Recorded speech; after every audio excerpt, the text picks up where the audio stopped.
घड़ी टिक रही है। पाकिस्तान का रण ट्रिलियन को पार कर चुका है। हर साल नए कर्ज जुड़ते जा रहे हैं।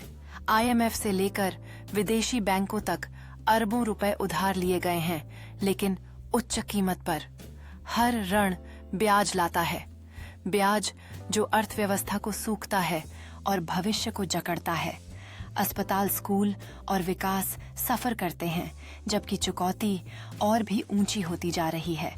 सामान्य नागरिक बढ़ते हुए टैक्स, महंगाई और घटती संभावनाओं के जरिए बोझ उठाते हैं। ये सिर्फ नंबर नहीं है, ये पीढ़ियों का बोझ है।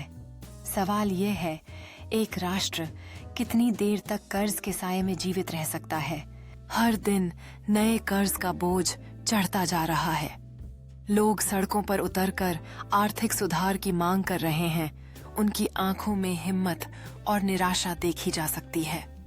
वहीं एक खाली कक्षा दिखती है, जहां शिक्षा की कमी के कारण बच्चों का भविष्य अंधकार में है।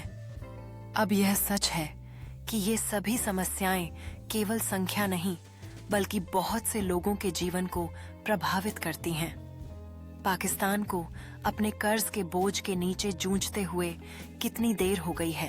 कक्षा के बाहर की दुनिया में आने वाले बदलावों के बीच एक परिवार अपने वित्त के बारे में चर्चा कर रहा है। वे अपने भविष्य को साकार करने के लिए संघर्ष कर रहे हैं और उनके चेहरे पर तनाव लेकिन समाधान खोजने की दृढ़ता है। एक पुराने कैलकुलेटर के पास बैठकर उन्हें हर एक संख्या का महत्व समझ में आ रहा है और वे जानबूझकर अपने बजट को संतुलित करने की कोशिश कर रहे हैं।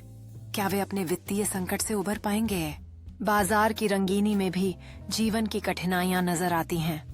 परिवारों का रोज का संघर्ष कीमतें चुकाते हुए हड़बड़ाहट में होता है, हर एक रुपए की कीमत समझते हुए। इस बीच एक परिवार का सदस्य खर्चों को ध्यान से लिख रहा है। उसके चेहरे पर एकाग्रता और दृढ़ता है। यह सच है कि हर पैसा मायने रखता है।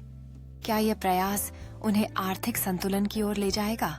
शाम का समय है और परिवार एक साधारण भोजन के चारों ओर इकट्ठा हुआ है।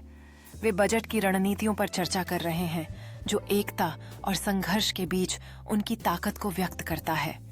अपने लक्ष्यों को हासिल करने की कोशिश में एक खुला लैपटॉप उनके सामने रखकर, जहां विस्तृत स्प्रेडशीट उनके खर्चों की योजना दिखा रही है। क्या यह संगठित प्रयास उन्हें अपनी वित्तीय समस्याओं से निपटने में मदद करेगा?